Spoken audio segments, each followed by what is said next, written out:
The light of God surrounds us, the love of God enfolds us, the power of God protects us, the presence of God watches over us wherever we are. God is and all is love.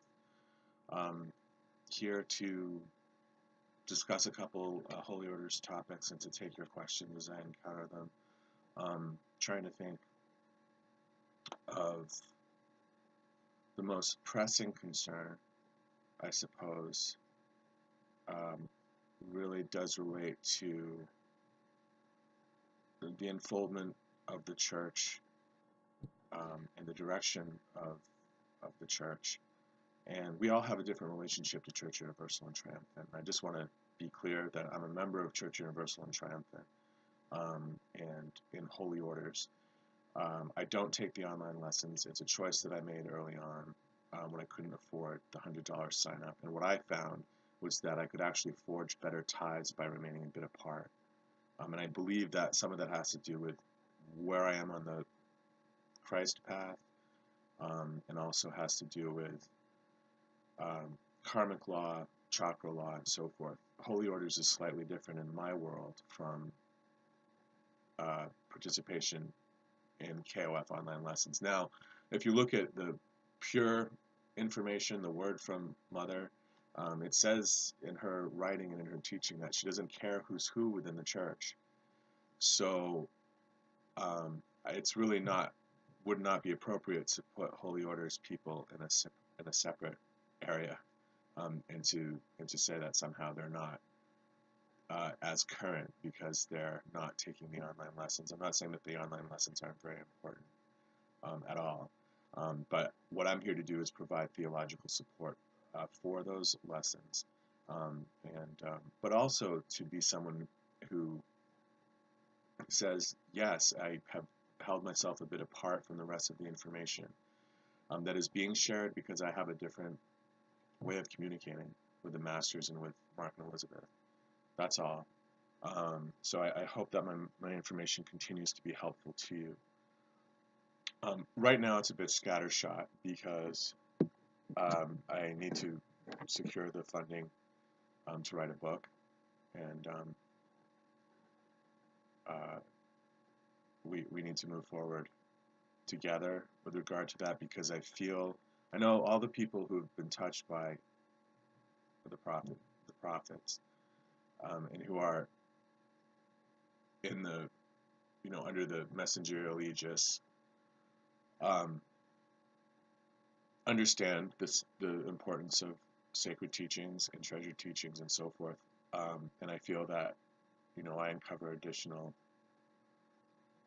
um, parts of ancient wisdom, and that those um, particular sutras should be incorporated and recorded. So here we are.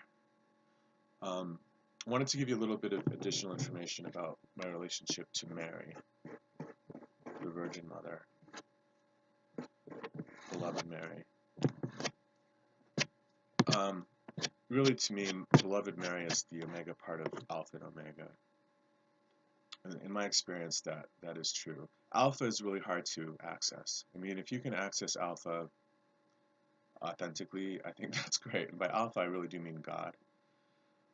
Whatever that is, in reality, whatever it is as Maya, God, is.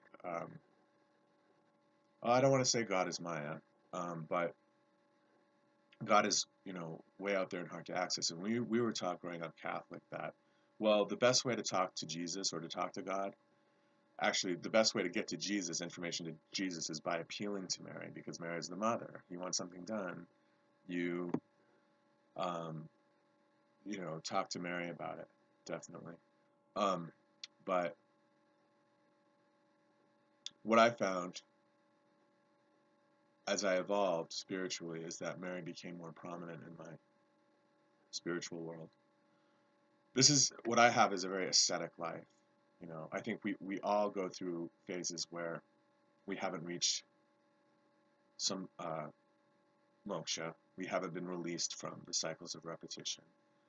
Um, I think I don't know if anybody in the church has been released from the cycles of repetition, because if we're not all free, is any one of us really free? That's my question. And I think that's a valid question. The best person teaching about moksha and samsara right now, I believe, is Yogi Raj. Sadhguru could have fantastic information. I have no idea. But Satgurunath really, I think, has the really great information about that that's recorded, and I can help you access that information, certainly. But in Hinduism, um, there are, you try to achieve liberation from the reincarnation cycles, and the final release is called moksha, and that is when you are an enlightened being. Um, and I think that's a little bit awkward, because I think that one can achieve levels of enlightenment in advance of moksha.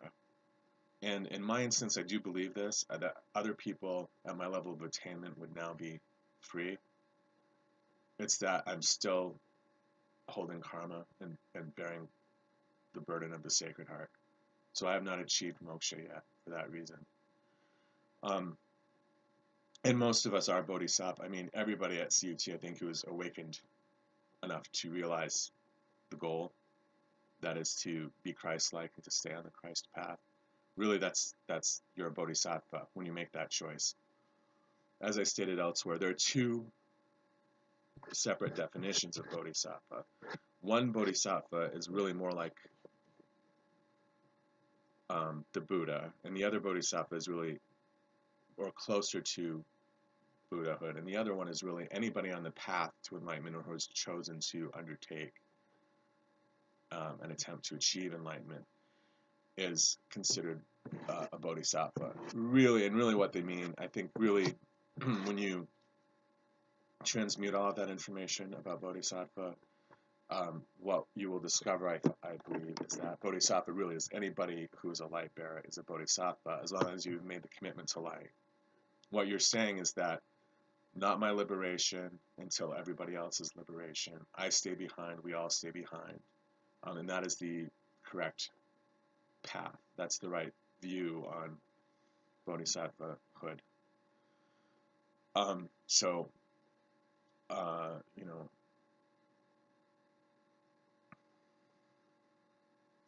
that's in very important information. But as far as Mary is concerned,